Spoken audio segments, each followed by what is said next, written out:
Hi and welcome to my video I'm going to be talking about different concepts that I've learned about in my food science class at UIUC. And so I'm gonna start off by talking about something called emulsification. And this is just a process of combining liquids that aren't meant to be combined. So you know how people always say like oil and water don't mix, and like they usually wouldn't, but you need to use both of these when, for example, if you're making a cake.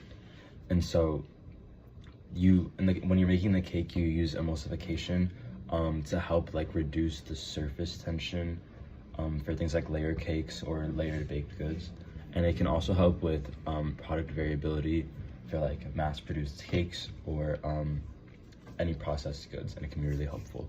And then next is something called the Maillard reaction. And that's another process that's also really important in like cookies and cakes and other baked goods. And it rearranges the amino acids and reduced sugars in a different way than they like normally would be. And so the main purpose of this is helping with color, so it makes like cookies brown or like bread brown. And it also helps with flavor and aroma. Another process that I learned about earlier within the semester is something called coagulation. And this is something that's used for a lot of different products like you use in cooking, like cheese, which is really important for a lot of foods.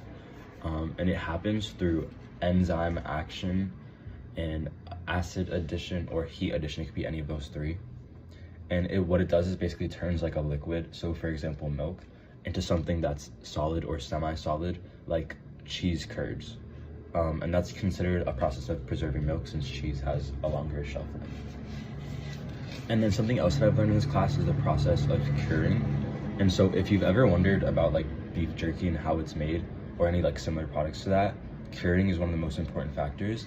And it's a method of preserving different items, and then you can do this by salting them or drying them. In beef jerky, it's usually by adding salt to the meat, and so it should have the ingredient sodium nitrate in it, which gives it preserving properties and also antioxidants and more flavor.